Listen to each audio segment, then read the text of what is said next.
Does that mean he wants to fight us during the Charmony Festival? I'm afraid so.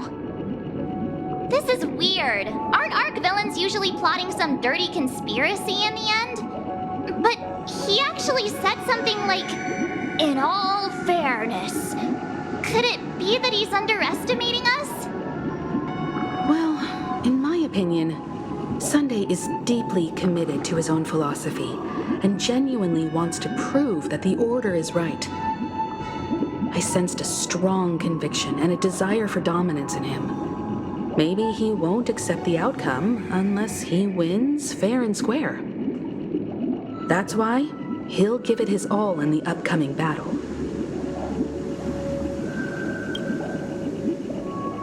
Yeah, you're right. We've even dealt with a Lord Ravager of the Destruction, so a follower of the Order won't be a big deal. Anyway, we can't leave the Stellaron unchecked. This is about trailblazing a bright future for Penacony and fulfilling Mikhail's and his predecessors' long-cherished wishes. Now that we've taken up the mantle, we can't afford to fail them. However, the same applies to the Order. Their plan didn't materialize overnight, and they have the profound collective consciousness of the planet of festivities behind them. A desire to dream, to slumber and escape reality. All those hidden emotions have given birth to the sweet dream of the Order. They've harnessed the will of an entire planet to create an eon. This confrontation is far more complicated than a simple power struggle. To secure Penacony's future, fighting on the stage alone is not enough. What do you mean? Are you not coming with us? I believe Firefly is trying to say that she's heading off to another battle.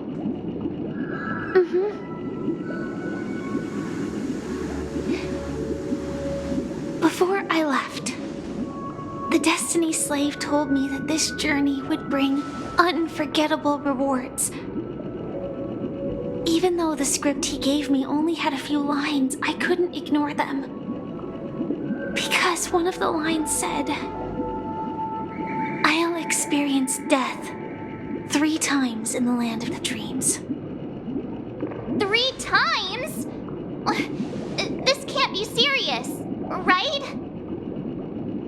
The first time was a painful death when I was stabbed by the Blade of Dormancy, which led to all subsequent events. The script will always come true, but in a way that will only be revealed when that page is turned. So now I've understood the meaning of my second death. And I am prepared to face it. If all goes well, my efforts will provide crucial support for you. Only by achieving victory in this battle can we secure a future for Penacony. And only then, my third and final death won't come true in the most terrible form. The most terrible form? Does that mean... The true death, where everyone in Penacony loses themselves completely in the eternal sweet dream of the Order. We must do everything we can to prevent that. Have you made up your mind, Firefly? Yes. Otherwise, I wouldn't be here. Thank you again for your assistance for the Astral Express. May we meet again, in reality. Yeah. Farewell, everyone. May your trailblazing expedition never end.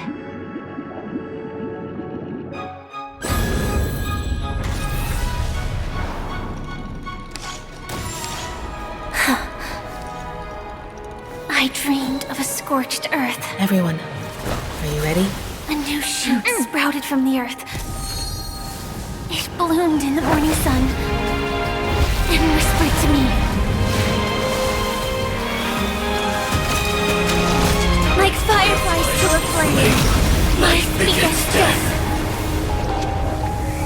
May we meet again in reality.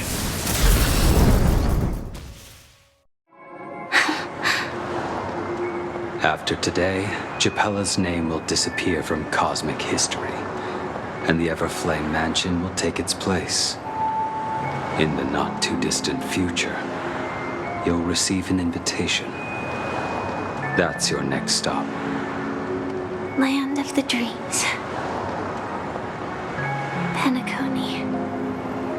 I hope you find whatever you seek there, be it answers or salvation. You mean my 3 deaths? Silverwolf told me about it. It's such a shame that it's not part of my script. Well, I want to live. I'm never afraid of death. The opposite of death is eternal life, and that's something I'll never desire. People die, and I am no exception. Death is like a script, a fate that cannot be defied. But that's exactly why we have to choose where we want to rest forever. Do you exist just to perish? Are you not the same, Blade? The end you desire is not one dictated by others. If I were to die now, I would only be a weapon. I believe I should die as a human. Though its definition escapes me, isn't this the answer that ordinary people look for their whole lives? A name that can be carved onto their tombstone. The tombstone that belongs to me once bore the inscription, Glamoth's Iron Cavalry. Then it changed to Stellaron Hunter. But one day, it will bear the name Firefly. And all the brilliance she showed at the end of her life.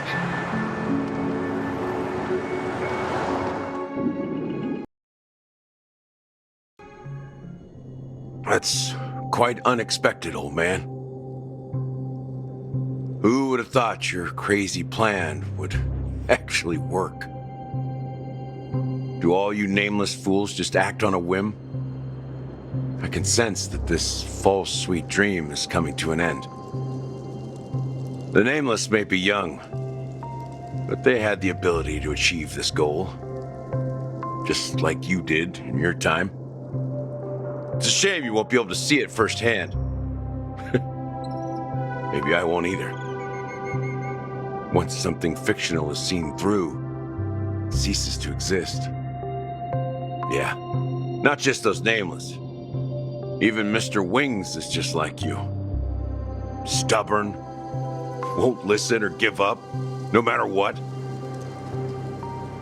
Well, fate is unpredictable, I guess. If we weren't bound by those cursed paths, maybe we could have had some good talks. But in the end, we managed to do it. And now we can find solace. Remember how those idiots cursed us? They said, "Go to hell, you worthless traitors." Well, I don't know if they really meant it, but if longing for freedom means going to hell, then I'll be joining you soon, you fool. Let's get together and have supper again in hell. Oh, I almost forgot. There's one more thing. Here's to you, A glass of hello and goodbye, Trailblazer. To the imperfect tomorrow. It's warm here, isn't it? You're lucky to have found shelter from the rain. Let alone fresh berries in this desolate place. I was just following the scent of life. It's particularly strong in a place like this. It's a shame these berries don't have much flavor. Seriously? In case you didn't know, this fruit is pretty juicy. The only downside is that when you chew it, it becomes extremely spicy.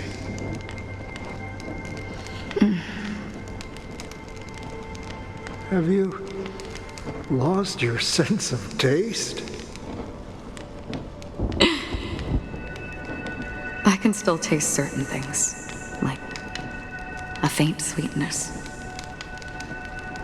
Before coming here, I stopped by a place called Orkron. It had barren cliffs and nights lit by bonfires. Burgundy snow would fall from the sky, and when it landed on my tongue, it tasted like raspberries. The flavor wasn't exactly sweet, but it left a lasting impression. When I think back on my past, I realize that what's tying everything together isn't the big events, but rather these small yet unforgettable moments. Don't worry about it. Losing oneself is a reality that every self-annihilator must face. At least I haven't completely lost my senses and memories yet. Well, congratulations on adding another footnote to your journey. By the way, are you always alone? No, I had a companion in Orkron. She's a short, nameless girl who aspired to explore IX. She always said she'd walk a path deeper and farther than Akavilis. Quite an ambition for such a small girl. So, what happened? She became stagnant water. Well, my condolences. Condolences. I don't need them. The girl left with a smile. She never regretted her choice and most definitely wanted me to say goodbye with a smile. So, that's what I did. That's proof that you're grieving for her. Or perhaps I'm just afraid. Afraid? I rarely sense that emotion from you. What do you fear? I'm afraid I'll forget the 30 days I spent with her, just like all the other days in my life. Most of them have already washed away with the rain, disappearing into an unseen realm. I fear that those vivid red memories will fade away too. There isn't much color left, and besides this faint, warm red, there's almost nothing. Hard to imagine. A ranger accustomed to bloodshed, destruction, and chaos finding warmth in the red color. Because I have experienced this warmth many times. Long ago, I promised someone that I'd bring it to more people. And that for every remaining moment of my life, I'd strive for a better ending for all. As long as this red color still lingers, I have a chance to fulfill that promise. It represents a burning fire, a blooming flower, the berries in this cave, and life itself, fleeting yet still dazzling. In the end, it will lead me beyond the horizon of existence. And on the other side, I will cut off nihility. The one blessed by the sleeping and shapeless is considering how to kill them. That's truly pure nihility. But you're right about one thing. After spending so much time near this stagnant water, only when I look at this vibrant red fire do I realize that I'm still alive. When will this rain ever stop? Perhaps when the sorrows of the departed have finally quieted down, the sky will clear up.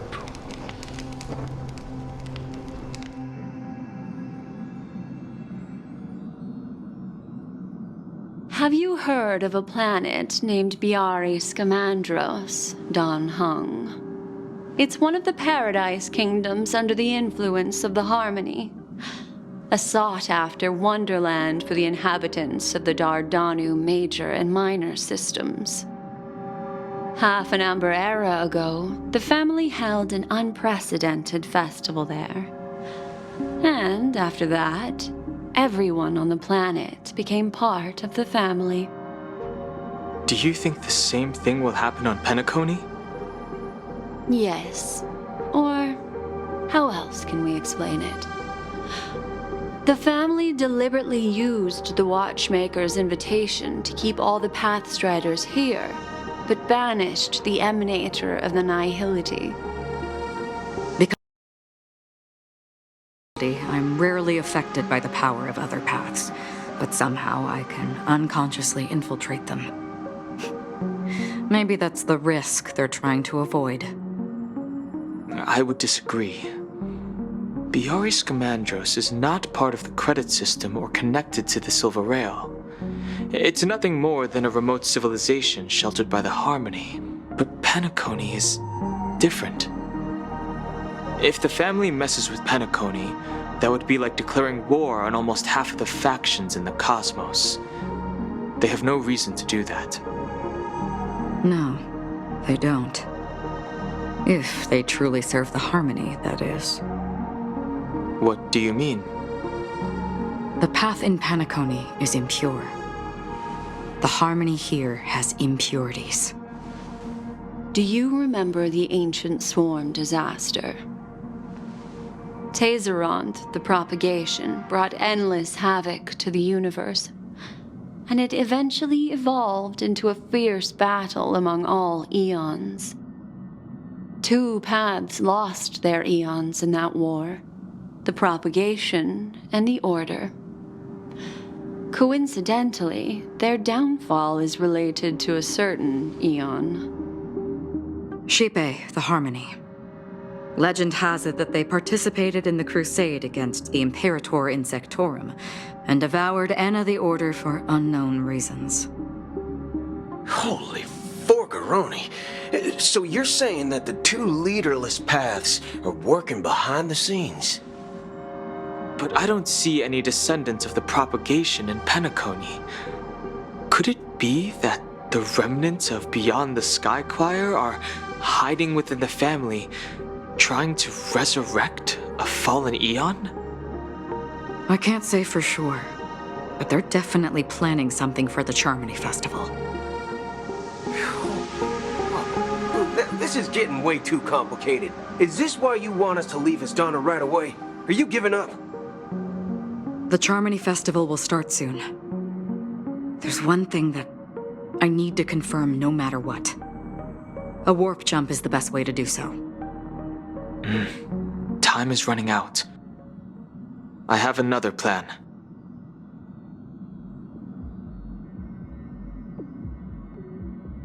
Hold on. Are you thinking of using the Jade Abacus of Allying Oath Exactly. The assistance from the Lawfu Cloud Knights would be enough. Think it over carefully. You can only use that once in your lifetime. I have considered it thoroughly. My companions are... they're also once-in-a-lifetime treasures.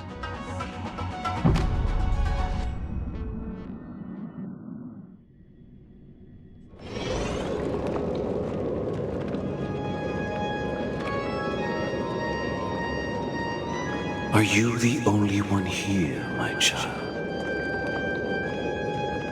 The Nameless is quite the diplomat. Our secrets have spread like wildfire within the family. And IPC starships are gathering towards Astana. This is a crucial moment for us. So, where is the Chosen One who harmonizes the varied sounds?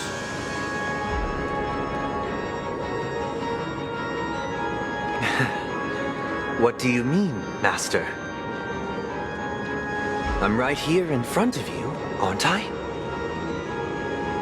You know, she was supposed to be the star of the Charmony Festival in our plan.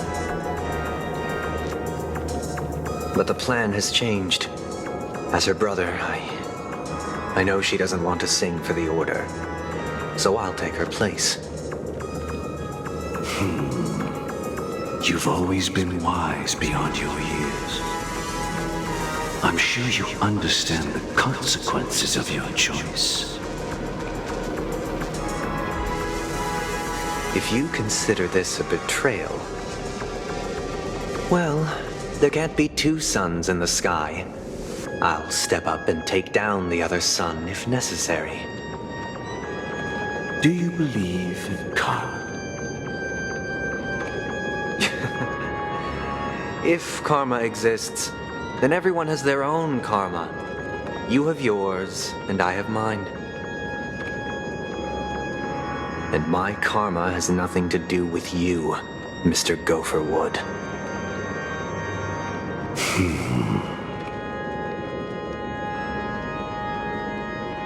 All right.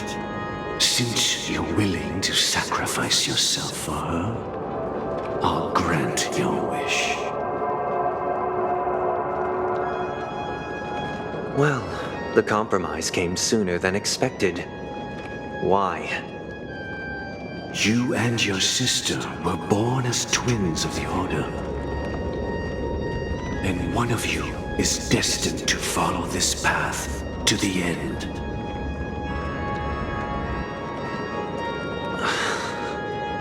Is this part of your plan?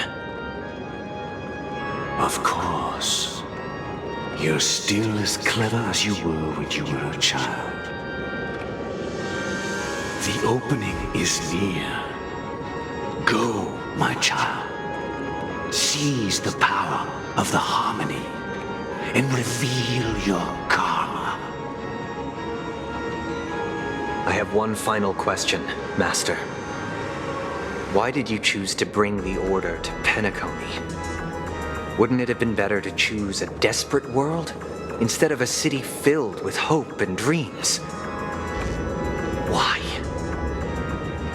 It's for justice, my child. If we lose justice in our hearts, we'll make the same mistake as the Harmony did. So, it's not you who manipulates the dreamscape with the Stellaron, but... Well, that's where our conversation ends. Go ahead. The 107,336 souls of the Oak family have dreamed of this moment too many times.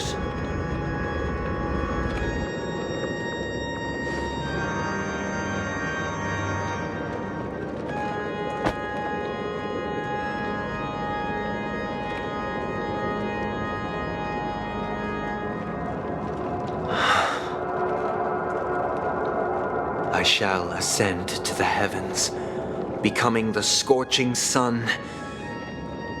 Bathed in my light, my people shall flourish, while all evil shall be eradicated.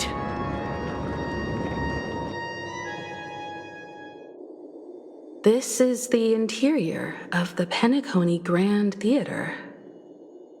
It's quite exhilarating to be flushed into the air by Soulglad. But why is the venue still closed when the Charmony Festival is about to start? And not only that, the entire theater is eerily quiet. No audience, no staff, no one around.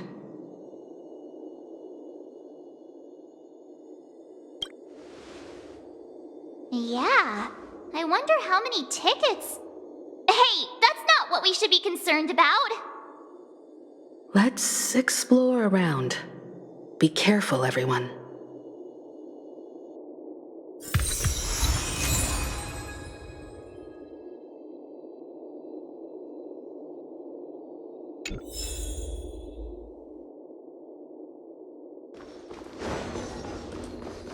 Spring forth, gleam of old blades.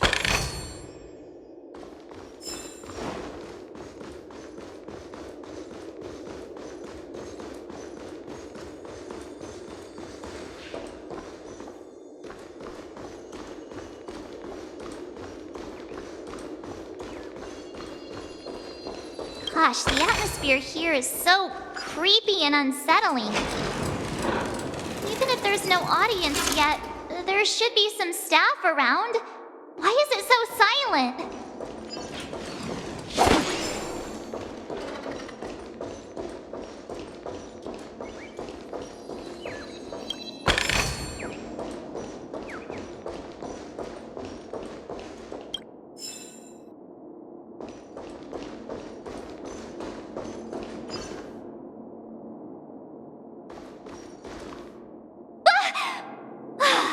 Yikes! They scared the life out of me!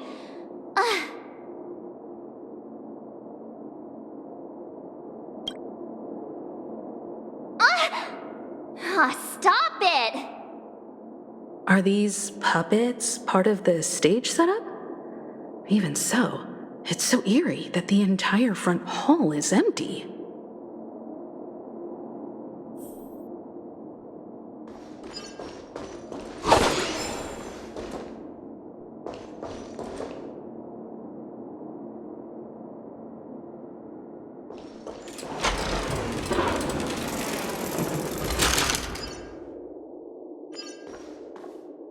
Something feels off. We're in the right place, right?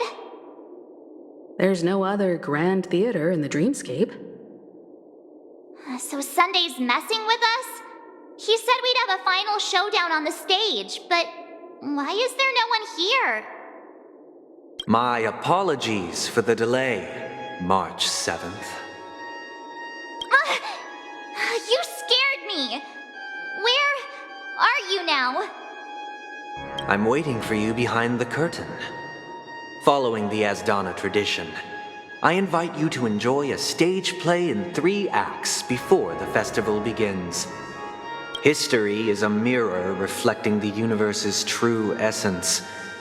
Let's use this opportunity to delve into the rich history of Penacony and the Eons. Within it, naturally, the future takes shape. Let us commence with the dawning of the world. After the Dusk Wars, darkness veiled the sky, and chaos consumed the earth. Enna the Order emerged, destined to restore all existence. That marked the first day.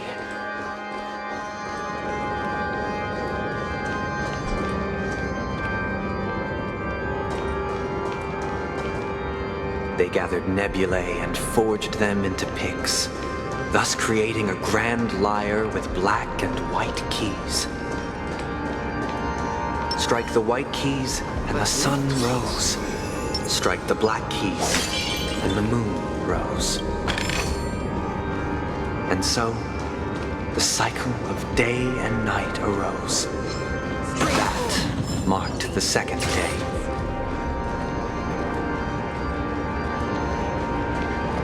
The puppets are gathering around the frame. Are they expecting us to enter it?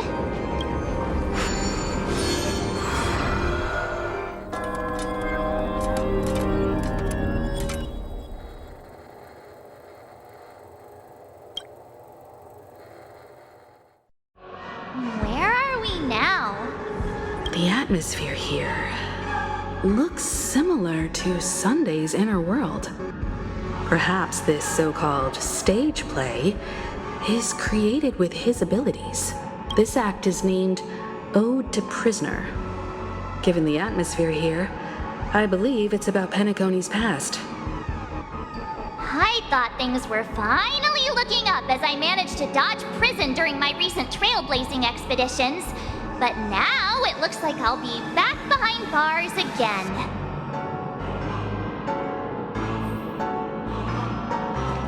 I genuinely wish to avoid a violent clash with my esteemed guests from afar. Therefore, I've arranged 3 acts before the situation becomes irreparable.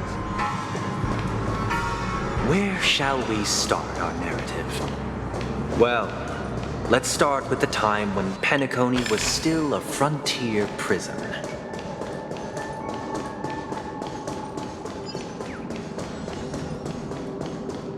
Stream forth, the gleam of old blades.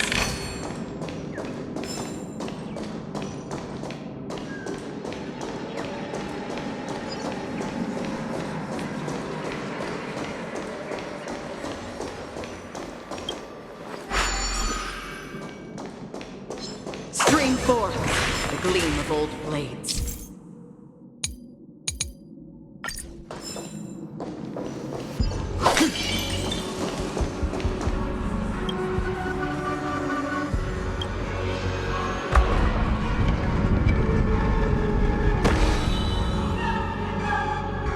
This place was once a In 2147 AE, a prisoner named Hanun ignited a struggle for liberty and emerged triumphant. IPC referred to it as the War of the Frontier, while the Asdanians dubbed it the War of Independence.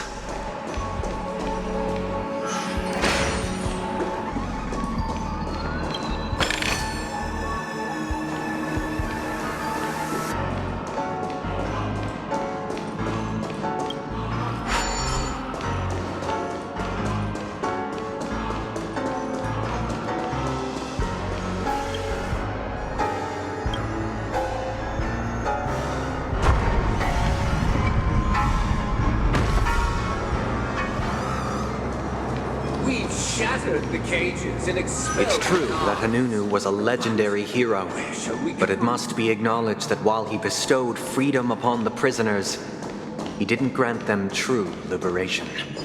Thank you for staying here, honorable travelers. However, The 3 nameless stayed on the planet, endeavoring to spread the tenets of Trailblaze throughout the frontier prison. Alas, their efforts proved futile.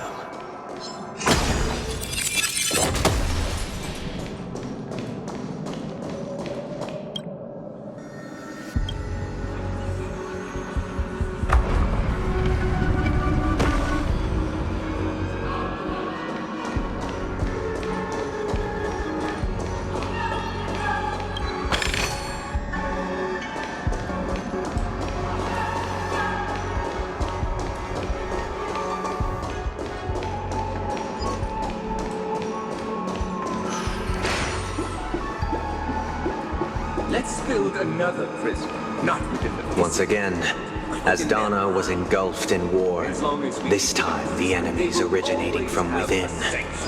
The prisoners remained prisoners for the rest of their lives, fighting.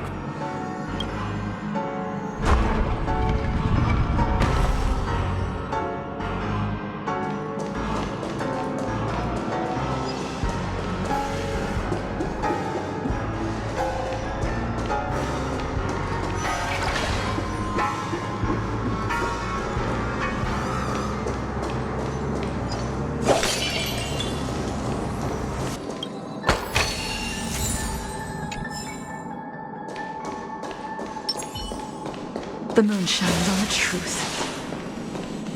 I hope you like this land of freedom on a scorched earth. As you can see, their sentences have long ended, and the IPC guards have long been expelled. Yet, these prisoners remain enslaved, not by external forces, but by the confines of their own minds. Freedom permeates every corner, except fragile souls. It gives solace only to those who believe in its existence. Prisoners, this is my order. Learn the essence of freedom and teach your fellow prisoners to fight for their lives.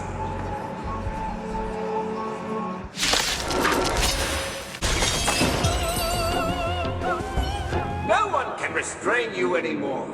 You are free. Thus concludes the first act. Amidst a raging war, the frontier prison headed toward becoming Land of the Exiles. This must be how Penacony was constructed. With the aid of outsiders, the prisoners were finally liberated and established the Land of the Exiles. However, it appears that Sunday aims to convey the spiritual plight of the prisoners more than the physical aspects of imprisonment. This show is a bit too literary for my taste. But the battle part is quite easy to understand. Anyway, we've arrived at the exit. Let's go!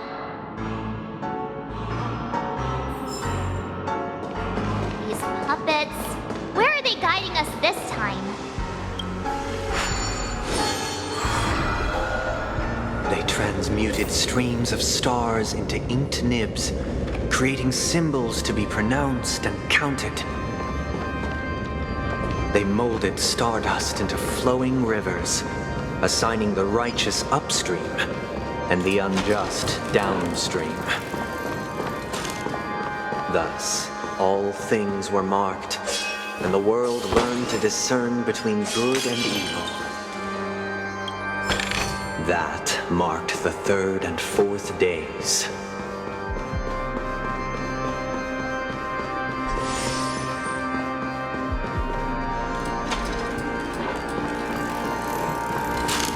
Look, another frame!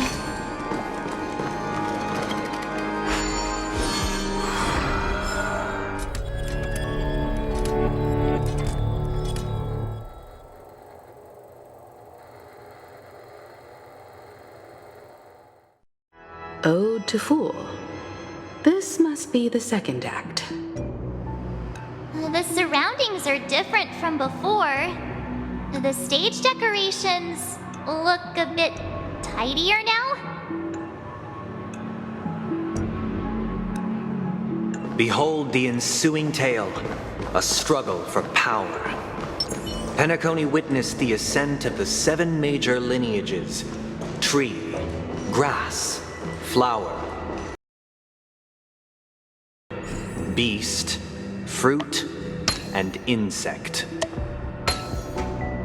Peace never truly graced Land of the Exiles.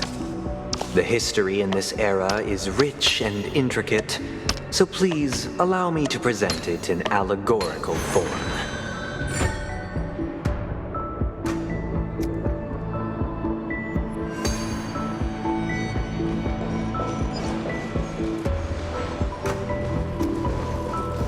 Stream forth, gleam of old blades.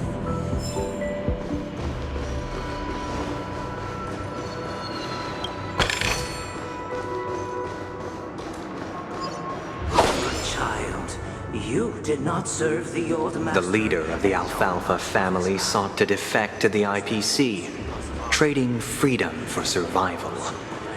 However, his eldest son slew him in the name of righteousness and ascended as the new family head. Welcome to this mansion, dear outsider. Land of the Exiles was in disarray, besieged by both internal and external perils. Though the 7 major lineages appeared united on the surface, each harbored their own ambitions, leading to ceaseless conflict. Accountant! We are the pillars of this mansion! The Black Plum family was the first to fall. They withered away in the White Desert event, orchestrated by the Alfalfa family. Because Master shaped you from clay, but forged me from fire. I'm superior to you.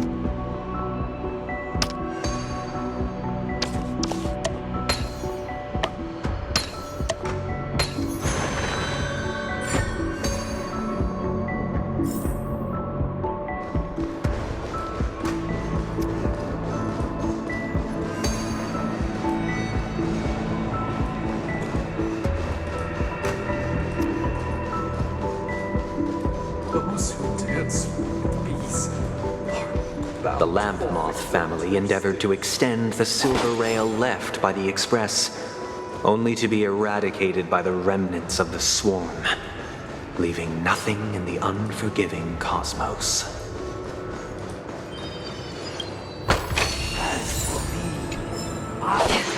Only when Gopher Wood led the family to Land of the Exiles and earned recognition from all 5 major lineages did Penacony earn its new name, the Land of the Dream. Dear outsider, I beseech your aid in purging this mansion of the poison spread by the lurking instigators. You want us to help you? What do you need? I wish they could regain their reason and cast away the shackles of hypocrisy. This is the second act.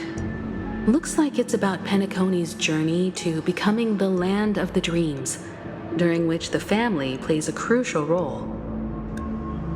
But this new master seems like a bad guy to me, don't you think? Perhaps this is the truth Sunday is trying to express, if you read between the lines. The Harmony changed Penacony just as the guards once did. Looks like we've gotta help those guys kneeling down over there calm down a bit, right?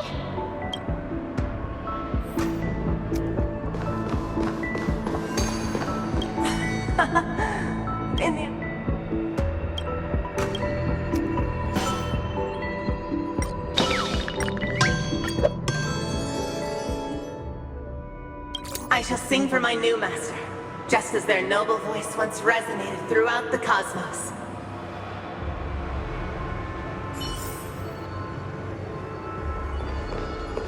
Master! Oh, you will return in due course, and I shall stand vigilant, awaiting the reward for my loyalty.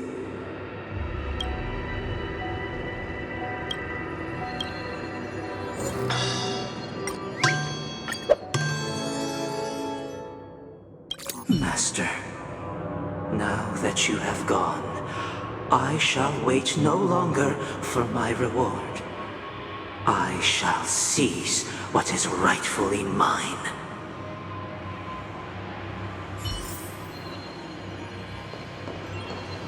Once, I stood as the most loyal guard among all the servants. Now, with my master banished, it's my right to assume control of his dominion.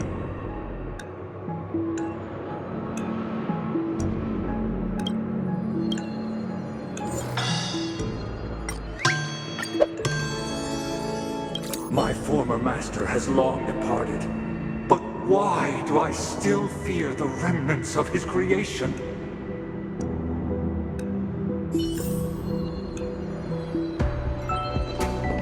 Master is no longer here. I thought I'd be free, but I'm not. Now, without my master's command, I'll have to seek guidance from the blind.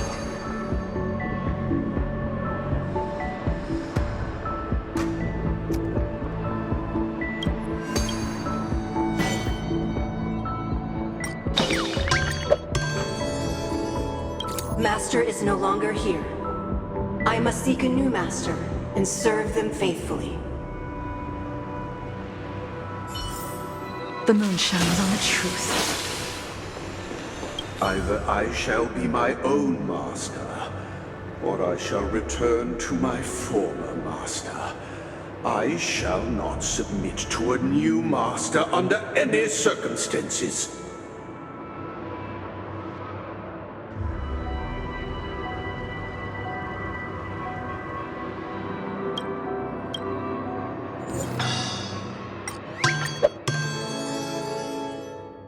Without a master, who can grant me true freedom? Thank you, dear outsiders. My servants have regained their sanity. Heed me, one and all. Your former master shall not return.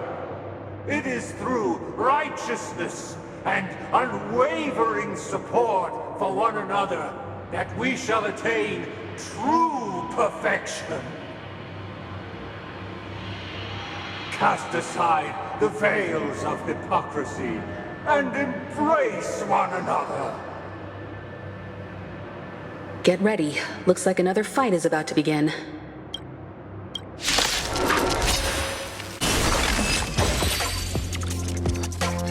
Alas, they remain but slaves till the very end, with the illusion of freedom. Thus concludes the second act. Amidst an illusory harmony, Land of the Exiles charted its course toward becoming the planet of festivities. This is how Penacony fell under the family's control. Since the arrival of the Harmony, the Land of the Exiles has undergone dramatic changes, not all of which have proven beneficial. This guy really loves dramatic scenes. Bet he comes from a whole lineage of stage performers.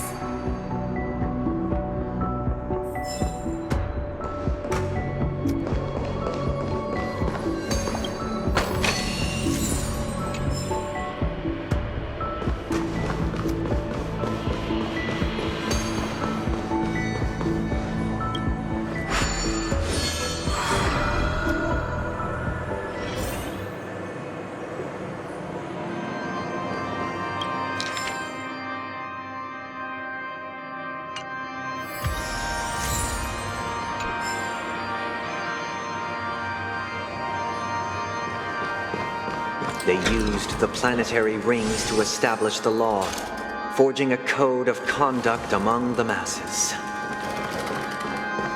A grand lyre with black and white keys served as an instrument, while symbols of articulation and numerical notation took the form of musical notes. The downward flowing river became a melody, and the canon of law dictated the form. Thus, all mortals found their unique place within this symphony. That marked the 5th and 6th days.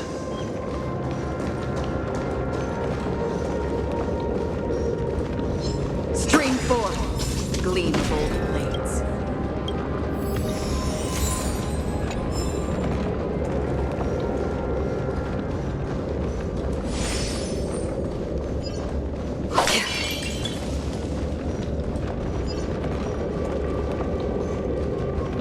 This guy is really into these puppets.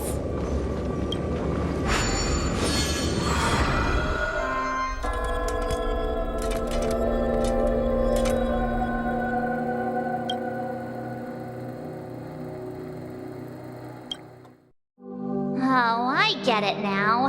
The last scene is all about singing the praises of the Order. And the atmosphere here is different from the previous two scenes.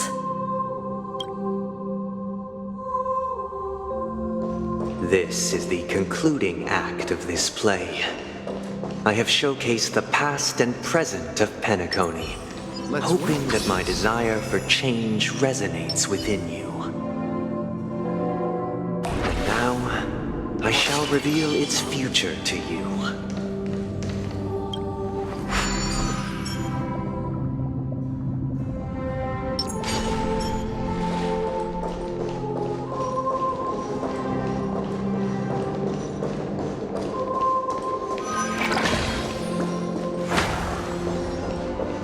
Stream forth, the gleam of old blades.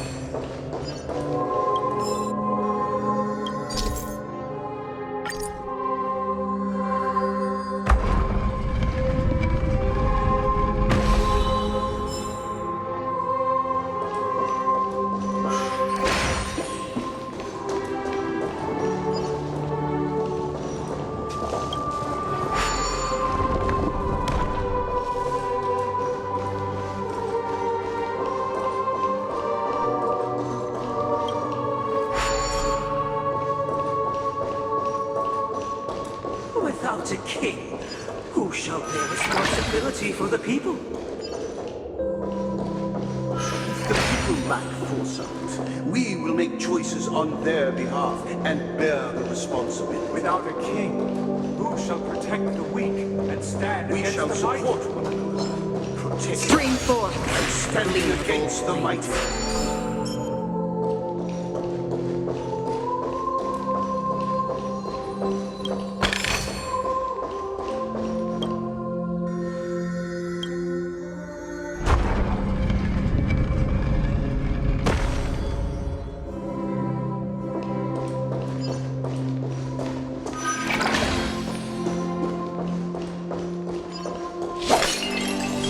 Without a king, who shall govern the movement of stars? Before The you ebb and arrive, flow of time. everything followed its natural course, and so it shall continue even after the king's departure. King's departure. We no longer have Become need their king. for we have become kings of all things.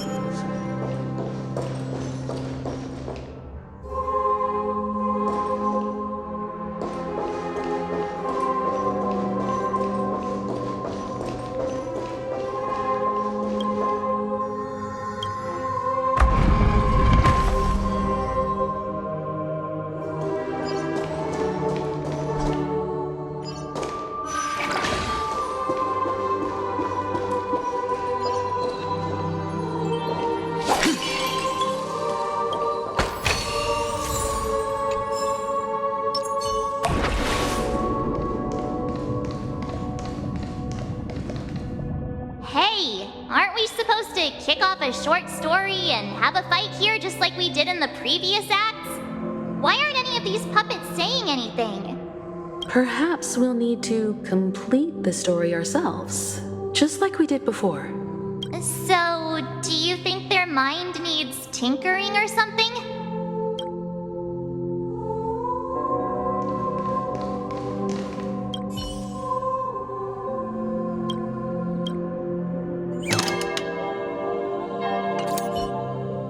How did it go? You can't change them? What does that mean? My apologies for my negligence. I forgot to inform you that the final part was scripted long ago. Let our previous king recount it to you. Now it is time for the final rite. Prepare for battle. Looks like we'll have to fight again.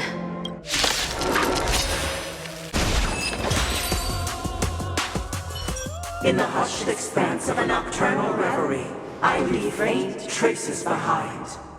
No need to remember me, or to recall the essence of dreams. What is mine shall wane, while you shall transcend its delicate nature. This is the final scene. It's much more straightforward. He wants to expel the harmony and establish an empire based on the order. Let's go. Once this stage play concludes, it'll be time for the main event, the Charmony event.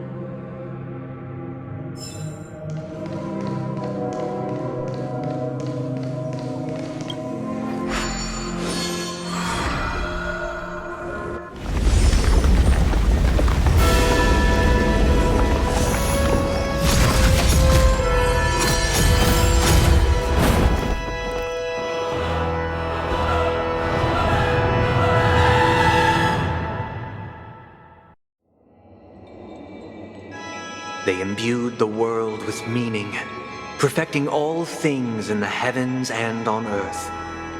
Then, they rested from the labors of creation. Yet, all beings cried out to Enna. Under the banner of the Order, you have defined all things in the cosmos. But this made us realize that we are but puppets in your hands. Thus, on that day, all beings united and cast the Eon into the abyss of oblivion. This Grand Theater looks totally different. Is this the power of the Order? Everyone, get ready. This could be a tough battle.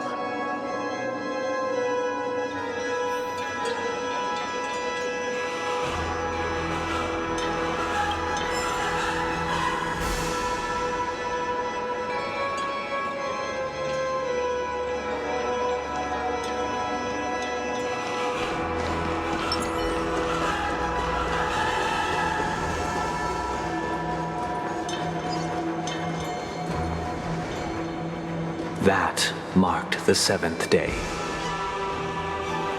Cheers and chants reverberated in unison.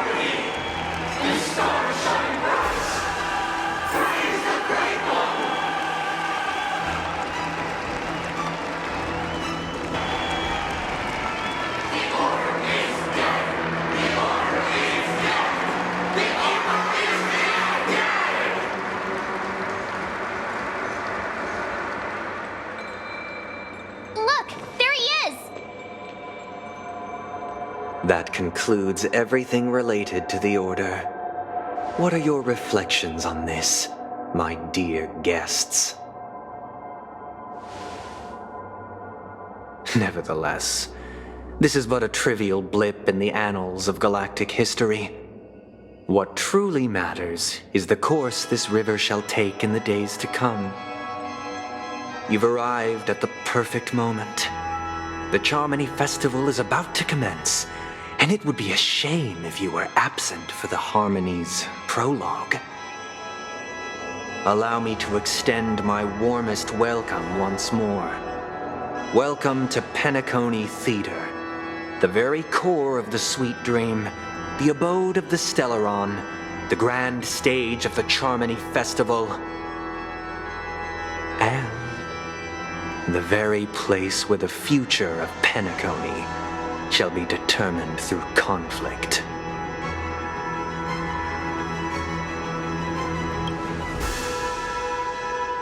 Your unwavering faith in the Trailblaze is truly impressive.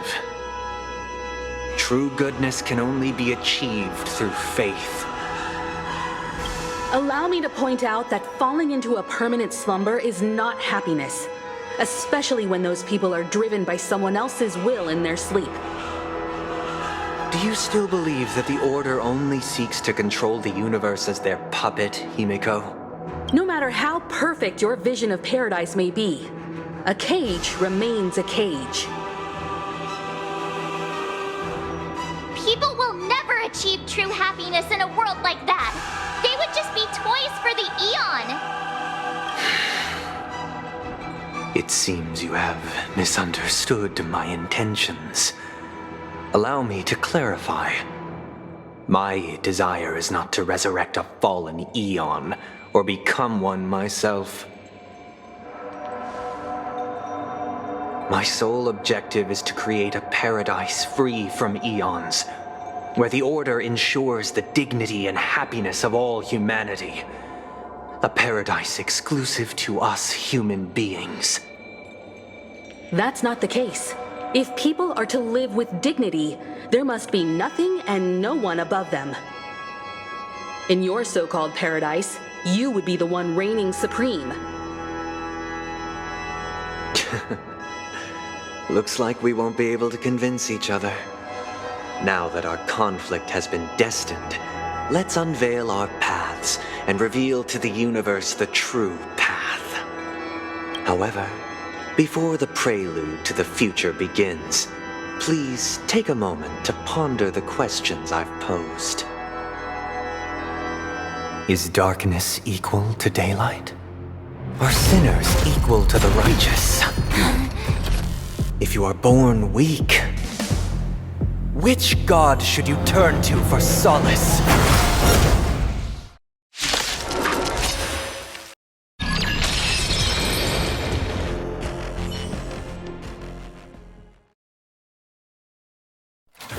I already know your decision.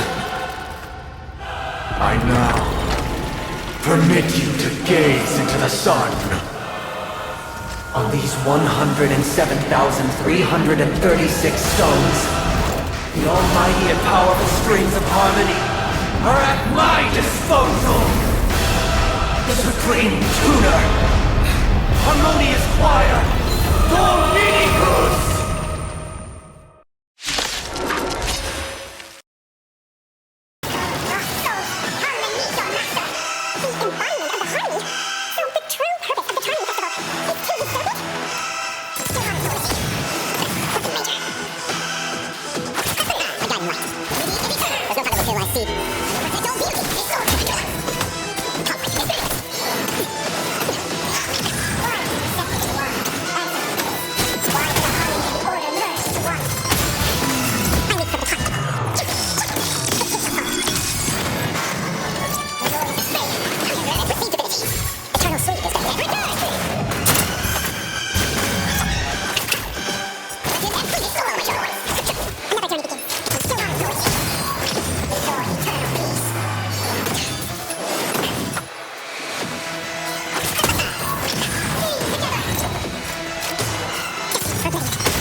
The time has come.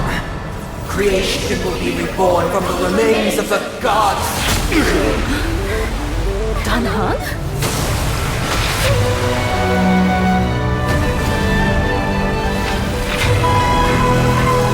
Radiant Spirit, heed thy word. Show no mercy!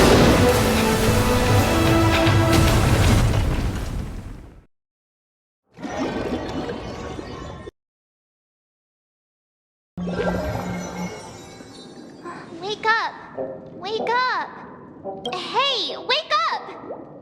The sun's frying your butt! Are you alright? Can you hear me? Do you remember your name? Oh, not good. Try to remember. Your name is... Alright. Stop joking around. The Lightning Lord may be all-powerful, but they're not going to cause sudden memory loss. I'm just glad you're okay. It's a long story. Simply put, Dan Heng used the Jade Abacus of Allying Oath when we were in the middle of a fierce battle, and summoned the General to help us just in time. And then we returned to reality. Look, this is your room. Everyone else has also returned from the dreamscape. Himeko and the rest are at the lobby discussing matters with the General. And now that you're awake, we should tell the crew that you're all right. Come with me. Not going to come chat with me, sleepyhead. That voice. Is that Black Swan? Hey, where are you going? Hey, we meet again, sleepyhead. What's Miss Black Swan doing here? Nothing, Miss March. I noticed she was awake and wanted to check to see how she was doing. Though the strike from the General was timely, its destruction was also immense. When emanators collide, ordinary people inevitably suffer. But, luckily for them, the dreamscape is my home turf. Thankfully, I managed to get everyone out before the harmonious choir collapsed. Oh, so that's what happened! Thank you, Miss Black Swan! Don't mention it. After all, I wouldn't want to see such precious memories vanish. You're heading to see your friends, aren't you? Would it bother you if I walked with you for a short while? Of course not. But you're not planning on doing something like last time, are you? Why would you think that? I've never harbored any ill intentions. Well, not when you are around, anyway. Himeko and Mr. Yang are probably still busy. Let's go look for Don Hung first. It seems the older I get, the harder it is to fall asleep.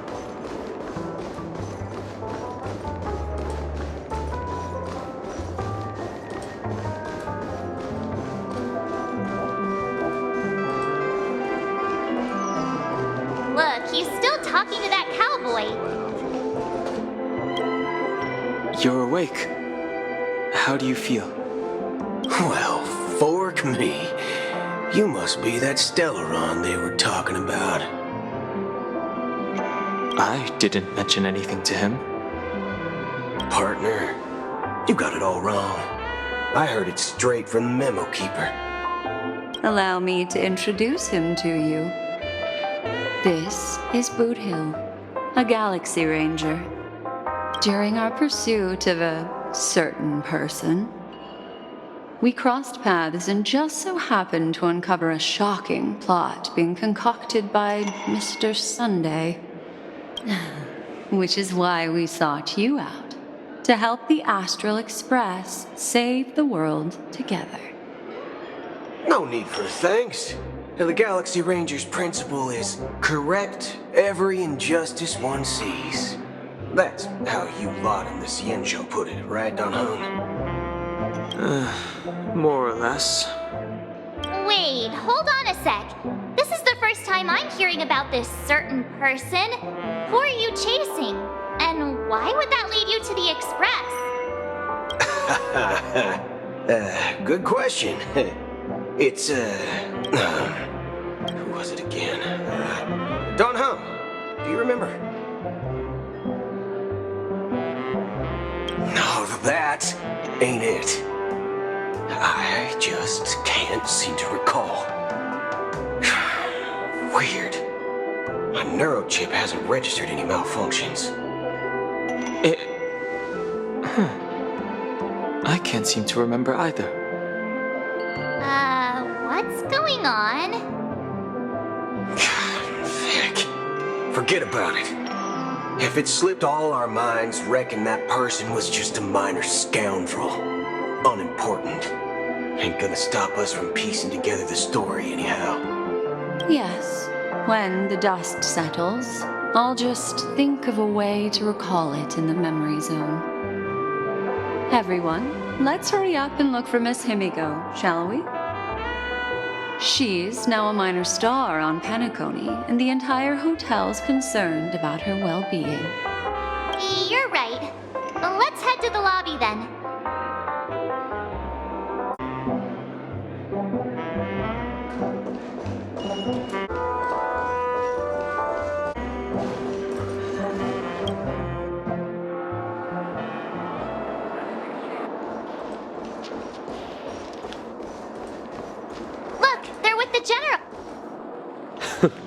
That's all right.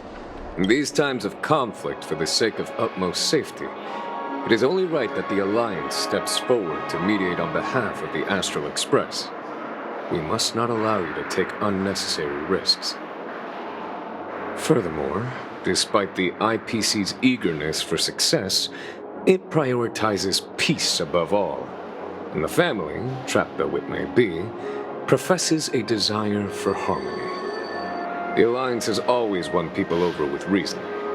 I firmly believe both parties can indeed put aside their differences and come to a peaceful agreement.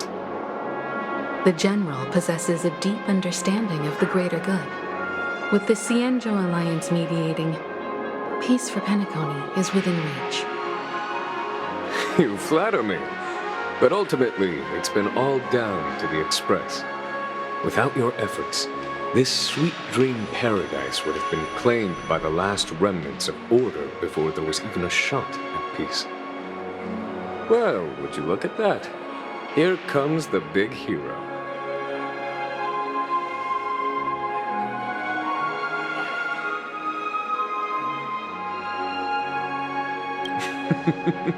Here's the galactic baseballer, the paragon of both heroism and humility.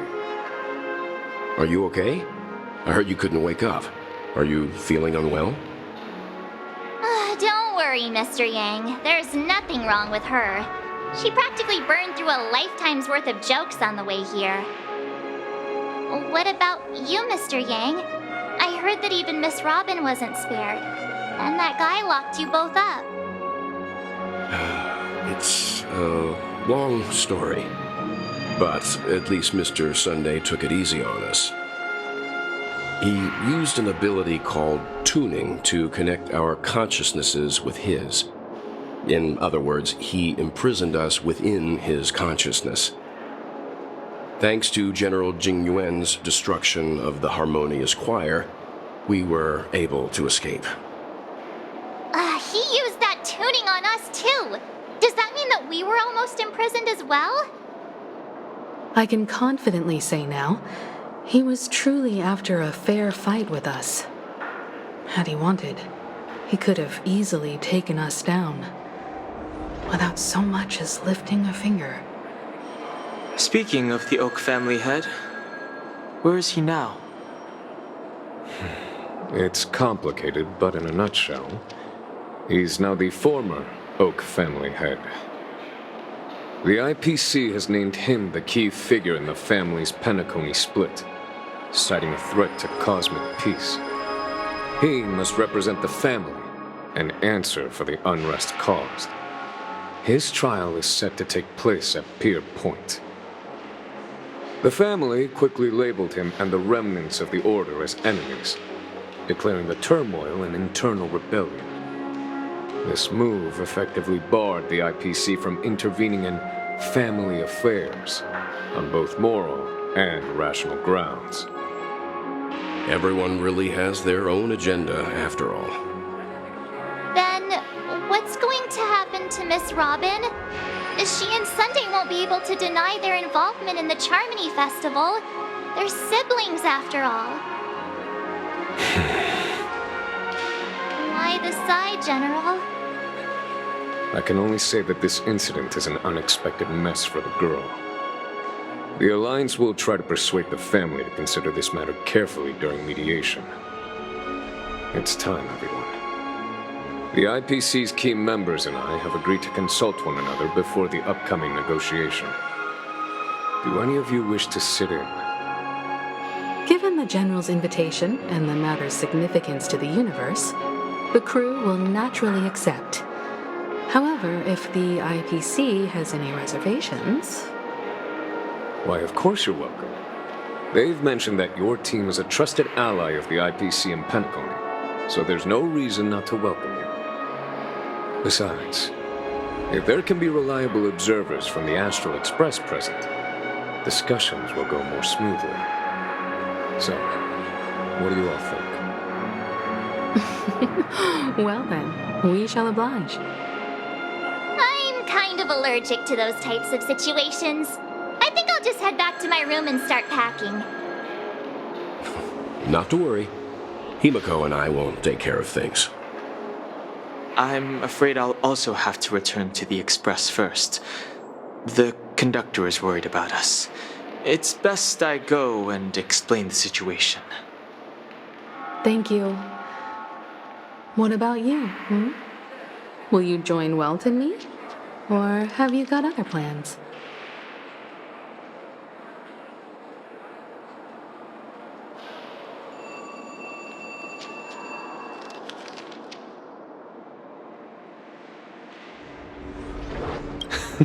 Great.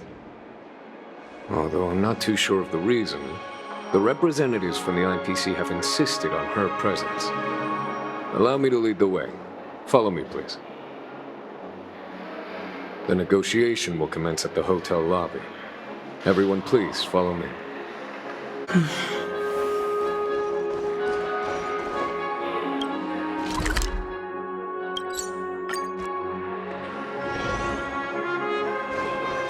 Mr. Aventurine and Miss Topaz are here too. Oh, and who is that over there? It's been a while, my Astral Express friends. I would also extend my sincere thanks to you, General of the Lawfu. The presence of everyone here assures that the talks will likely reach a conclusion that satisfies all sides. Oh. Looks like everyone has come with expectations. Care to share? Of course. Topaz, if you please. Sure, leave it to me. In summary, it's good news. After much deliberation from the Strategic Investment Department's Council, the absolute majority of members have agreed to the following resolutions. In light of long-term considerations for interastral peace, and by authority of Pierpoint HQ, the Strategic Investment Department, on behalf of the Interastral Peace Corporation, will permanently relinquish its claim on Penacony sovereignty and offer unconditional support of the family's rebuilding efforts on Penacony. Now that's something. All in the name of peace. That's our motto. Has the IPC finished sharing all its thoughts? Then it's our turn. The Guild, much like the Genius Society, has taken a keen interest in the recent calamity in Penacony. Ultimately, both parties have agreed to a comprehensive collaboration, offering technical support for the reconstruction of Penacony. The floor is yours for the finer points, Mr. Scrulum. Enlighten us, please. Organic life's unrelenting search to understand the realm of inner spirituality is something I both admire and envy. Inorganic life has no mechanism to evoke dreams.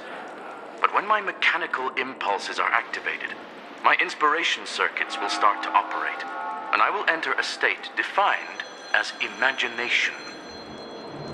Every time, within the realm of imagination, there emerges a fire from the shadows. It is warm, bright. I frequently ponder this flame might represent the essence of intelligence. A cluster of inspiration ignited by high temperatures. The future direction of the universe may well lie within it. Alas, they are nothing but projections of my thought system to me. Desired, but unattainable. But after learning of Penacony's accomplishments, I have come to realize that the flame is not beyond my grasp. After deliberations with my partners, we have decided to defer the progress of the Simulated Universe project, and instead assist the Intelligentsia Guild as technological consultants in the research of the Dreamscape and Memory Zone, so that these assets may be better used to serve humanity. Not only that, we've also established contact with the Garden of Recollection through the IPC, and they've pledged their support for our research endeavors. I'm truly happy for the Dream Chasers on Penacony. The cosmos' brightest and, let's admit, dimmer intellects are now at their service. But, never mind. At the end of the day, this is a positive outcome. No wonder everyone insisted that she be there. It heartens me to learn that everyone is willing to put aside their differences for Penacony's plight.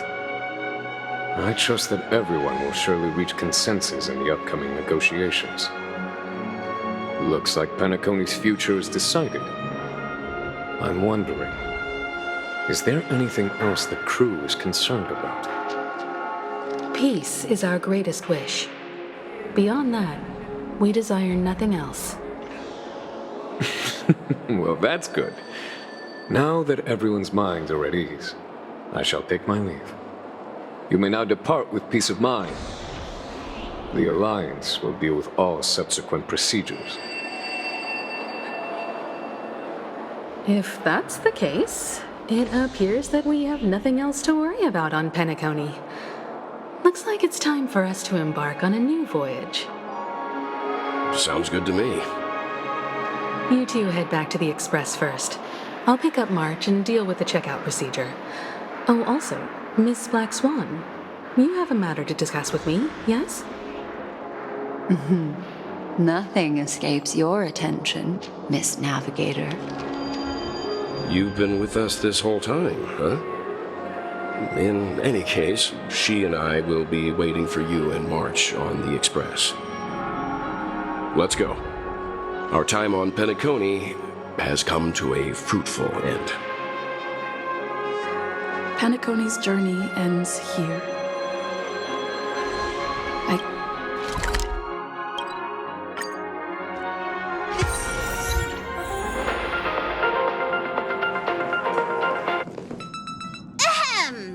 Looks like everyone's present. Let the navigation meeting commence then. This a meeting to decide our next stop? How we doing this? A show of hands. Hold your horses, cowboy. It's for those to decide.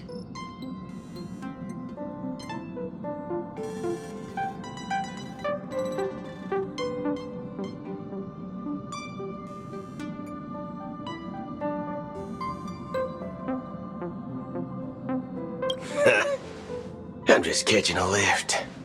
Don't sweat it. Allow me to explain. Mr. Boothill and Miss Black Swan submitted a request to temporarily travel with the Express for their own personal reasons. As you all may know, the Astral Express never declines any passenger whose heart yearns for the distant stars. Therefore, they will be traveling with us for a while until they reach their destinations. Whoa, the Express is going to be much livelier now. But, Miss Black Swan, you better not use your memo keeper abilities to pull any pranks. Understood, Miss March. I promise you, you'll never see me in your room while you're taking a break. Don't! You're freaking me out. All right.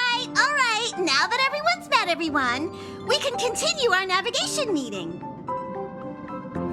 Firstly, Pom-Pom wishes to thank everyone. If it weren't for you all unearthing the truth about Penacony, Pom-Pom would have never known where Mikhail and the rest had gone. What they had to go through was regrettable, but I reckon they all fulfilled their wishes. And it was thanks to all of you. Thank you, everyone. Now then, we come to the crux of this navigation meeting. We must decide on the Express's next stop. Let me introduce our current options. The first choice is from Himiko, the oceanic planet of Lushaka, a planet composed entirely of water. Many aquatic races reside there. Of course, it's also the home planet of the venerable, nameless Mikhail. The second choice is the agate world Melustanen, suggested by Welt.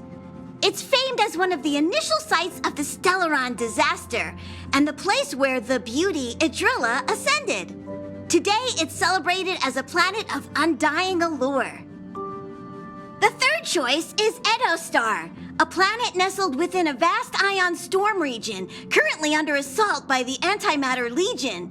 However, the distress signals from there have recently ceased, prompting the IPC's wish for us to check in on the situation. The last choice, courtesy of Black Swan, is the glass belt Petravia, a massive belt of asteroids that was turned to glass by the Lord Ravager Zephyro. These days, it's apparently known to house one of the branches of the Morning Actors Troupe. Ooh, so many options. I'm seeing stars already. Next up, everyone will select the destination that they wish to visit, and then we'll put it to a vote. Black Swan has arranged to meet a morning actor there. I've heard they're preparing a special performance. I wouldn't mind going to enjoy the show. That type of performance isn't really my cup of tea, but I'll let you all decide. I'm really interested to check out this troupe's performance, but it really sounds like the Edo Star is in a lot of trouble. As Nameless, should we not extend a helping hand? March is right. Though the fact that the distress signals have ceased means we're probably too late. But I still think we should investigate the situation there. 3 votes for the glass belt, 2 for Edo Star. Looks like we have a winner. Next up, the glass belt, Petravia. Then this navigation meeting is adjourned. I'll go check the warp jump coordinates. Everyone can catch up on some rest in the meantime. When it's time to make the jump, Pom-Pom will make an announcement. There's still some time before the jump. What should I do? Oh, you're here. Seeing your reflection among the stars in the porthole really does seem somewhat surreal. How about it, this journey of beautiful dreams?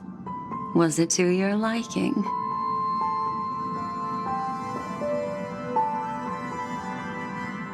I can feel your obvious excitement.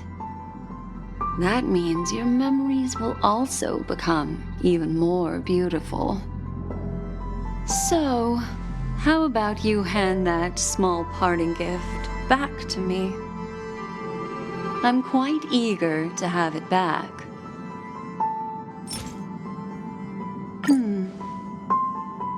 Oh?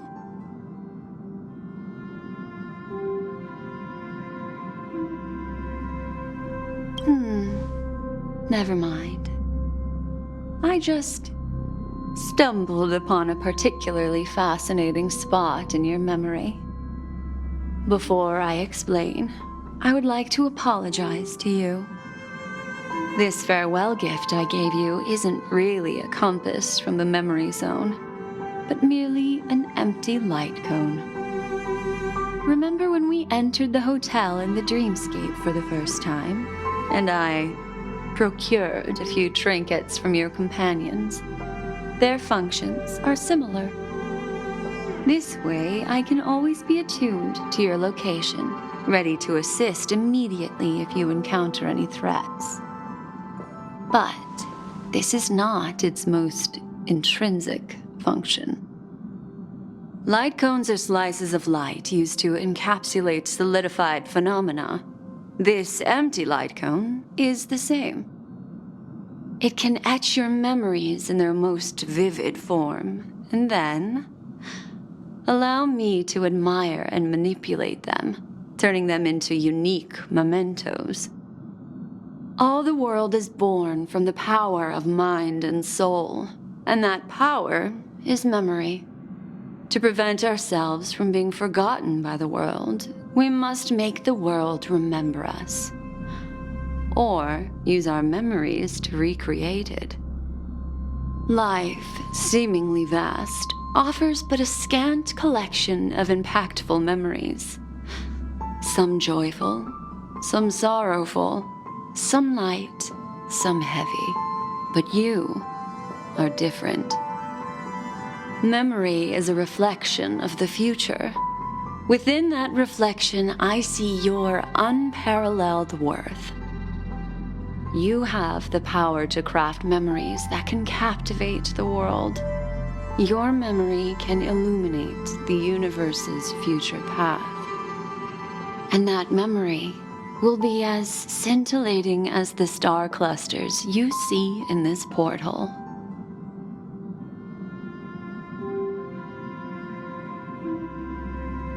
Precisely. But do you know the deeper meaning behind it? The reason is simple. In this grandiose and ostentatious dream of the families, only you personally experienced the entire course.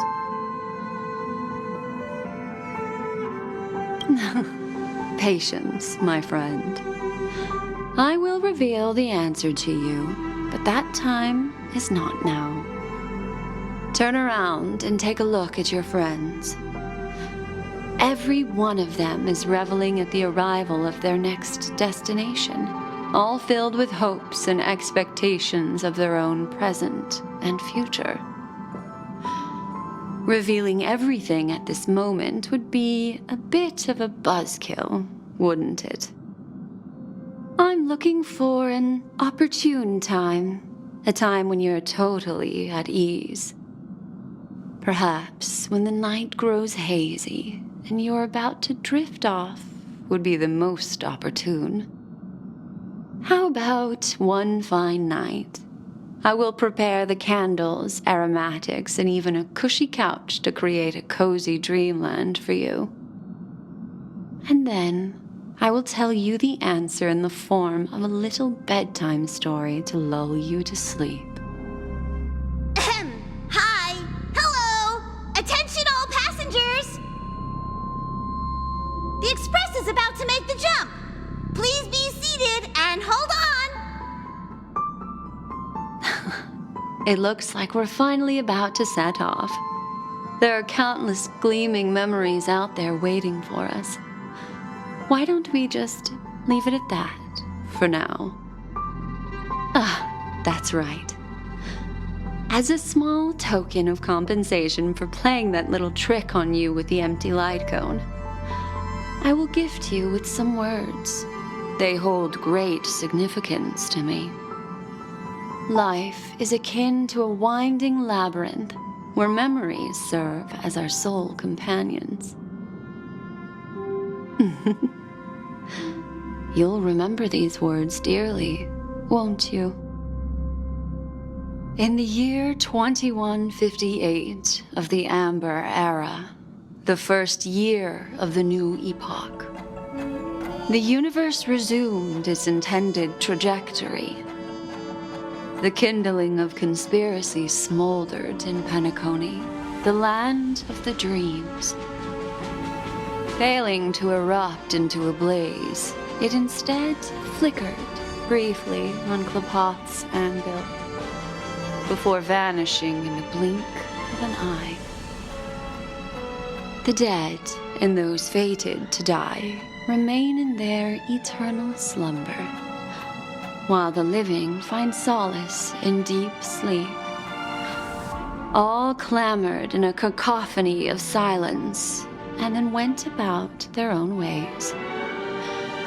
The cosmos emanated a vitality characteristic of a new era, all for the modest price of a brother and sister's mild grief. Babies are born as stars extinguish. The silver rail unfolds. The story of the Astral Express comes to a close, yet it also embarks anew. Time marches forward, heralding the arrival of a new chapter in the history of trailblazing expeditions.